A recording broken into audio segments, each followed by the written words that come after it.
சொந்த குமாரனாகிய இயேசு கிறிஸ்துவை இந்த உலகத்தில் மீட்பராக அனுப்ப சித்தமானார். இஸ்ரவேல் தேசத்தில் நாசரேத் ஊரில் கன்னி மரியாளுக்கும் யோசேப்புக்கும் திருமணம் நிச்சயிக்கப்பட்டது. ஒரு நாள் இரவு மரியாள் நித்திரை செய்து கொண்டிருக்கையில் தேவதூதன் சொப்பனத்தில் தோன்றி, கிருபை பெற்றவளே வாழ்க, கர்த்தர் உன்னுடனே இருக்கிறார், ஸ்திரீகளுக்குள்ளே நீ ஆசீர்வதிக்கப்பட்டவள். மரியாளே பயப்படாதே, நீ தேவனிடத்தில் கிருபை பெற்றாய். இதோ நீ கர்ப்பவதியாகி ஒரு குமாரனை பெறுவாய், அவருக்கு இயேசு என்று பெயரிடுவாயாக. அவர் பெரியவராயிருப்பார், உன்னதமானவரின் குமாரன் எனப்படுவார். கர்த்தராகிய தேவன் அவருடைய பிதாவாகிய தாவீதின் சிங்காசனத்தை அவருக்கு கொடுப்பார். அவர் யாக்கோபின் குடும்பத்தாரை என்றென்றைக்கும் அரசாளுவார், அவருடைய ராஜ்யத்துக்கு முடிவிராது. இது எப்படி ஆகும்? நான் புருஷனை அறியேனே. பரிசுத்த ஆவி உன்மேல் வரும், உன்னதமானவரின் பலன் உன்மேல் நிழலிடும். ஆதலால் உன்னிடத்திலிருந்து பிறக்கும் பரிசுத்தமுள்ளது தேவனுடைய குமாரன் எனப்படும். இதோ நான் ஆண்டவருக்கு அடிமை, உம்முடைய வார்த்தையின்படி எனக்கு ஆக கடவுது.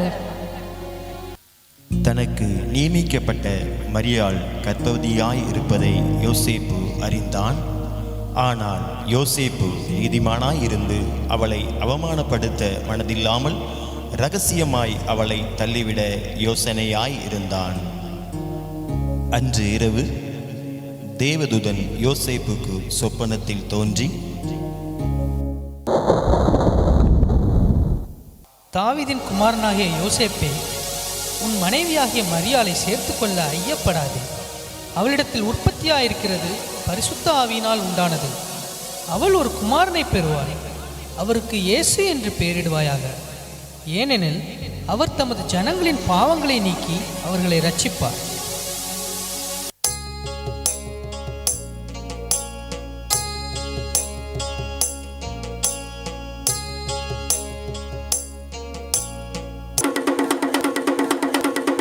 இதனால் சகல ஜனங்களுக்கும் தெரிவிக்கப்படுவது என்னவென்றால், உலகமெங்கும் குடிமதிப்பு எழுதப்பட வேண்டும் என்று அகஸ்தியராயினால் கட்டளை பிறந்தது.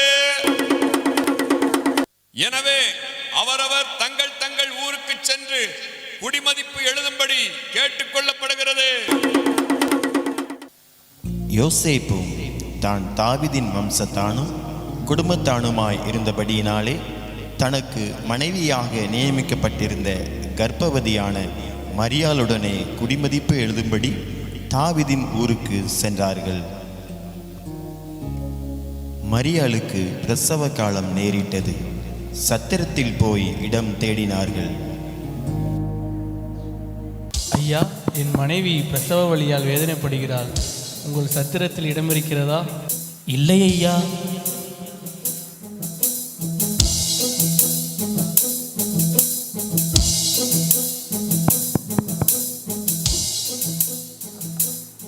ஐயா, என் மனைவிக்கு பிரசவ காலம் நேரிட்டது, உங்கள் சத்திரத்தில் இடம் இருக்கிறதா? இடம் காலியாக இல்லையே. சத்திரத்தில் இடம் இல்லாததினால் அங்கிருந்த மாட்டு தொழுவத்திற்கு சென்றார்கள். அவள் தன் முதற் பேரான குமாரனை பெற்றெடுத்தாள்.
அப்பொழுது அந்த நாட்டிலே மேய்ப்பர்கள் வயல்வெளியில் தங்கி ராத்திரியிலே தங்கள் மந்தையை காத்து கொண்டிருந்தார்கள். அவ்வேளையிலே கர்த்தருடைய தூதன் அவர்களை நோக்கி, பயப்படாதிருங்கள், இதோ எல்லா ஜனத்திற்கும் மிகுந்த சந்தோஷத்தை உண்டாக்கும் நற்செய்தியை உங்களுக்கு அறிவிக்கிறேன். இன்று கர்த்தராய கிறிஸ்து என்னும் இரட்சகர் உங்களுக்கு தாவீதின் ஊரிலே பிறந்திருக்கிறார். பிள்ளையை துணிகளில் சுற்றி முன்னணியிலே கிடைத்திருக்க காண்பீர்கள். இதுவே உங்களுக்கு அடையாளம். நாம் பெத்லகேம் ஊருக்கு போய் கர்த்தரால் நமக்கு அறிவிக்கப்பட்ட இந்த காரியத்தை பார்ப்போம் வாருங்கள். அவர்கள் தீவிரமாய் வந்து மரியாளையும் யோசேப்பையும் முன்னணியிலே கிடைத்திருக்கிற பிள்ளையையும் கண்டார்கள். கண்டு அந்த பிள்ளையை குறித்து தங்களுக்கு சொல்லப்பட்ட சங்கதியை பிரசித்தம் பண்ணினார்கள்.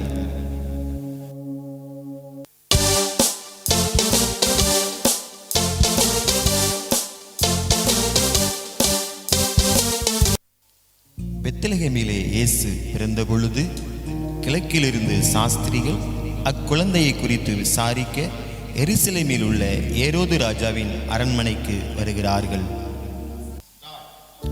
ராஜாவை வாழ்க, யூதருக்கு ராஜாவாய் பிறந்தவர் எங்கே?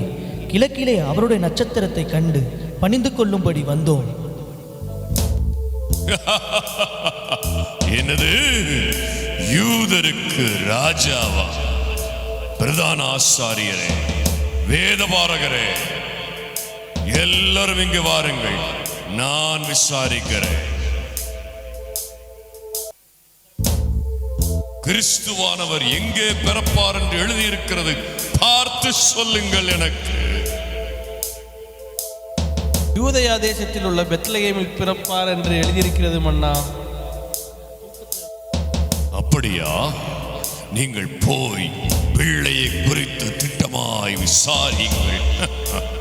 நீங்கள் அதை கண்ட பின்பு நானும் வந்து அதை பணிந்து கொள்ளும்படிக்கு எனக்கு அறிவியுங்கள். நல்லது, போய் வாருங்கள்.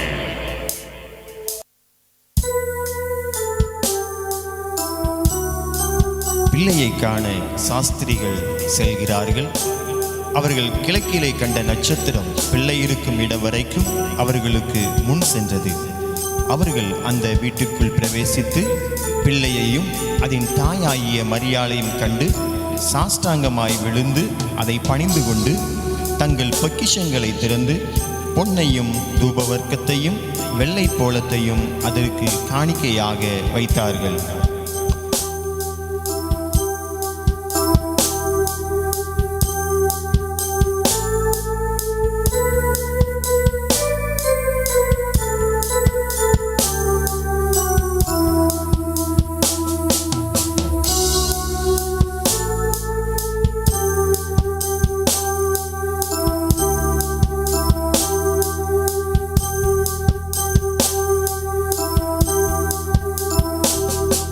இவ்விதமாக தேவன் தம்முடைய ஒரே பேரான குமாரனை விசுவாசிக்கிறவன் எவனோ அவன் கெட்டு போகாமல் நித்திய ஜீவனை அடையும்படிக்கு அவரை தந்தருளி இவ்வளவாய் உலகத்தில் அன்பு கூர்ந்தார்.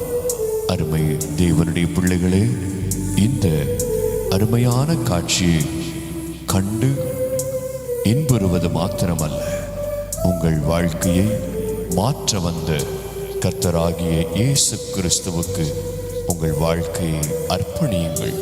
அவரே உங்கள் வாழ்க்கையை ஆசீர்வதித்து நித்திய ஜீவனை உங்களுக்கு அருளிச் செய்வார். கர்த்தர் தாமே உங்களை ஆசீர்வதிப்பாராக. ஆமென்.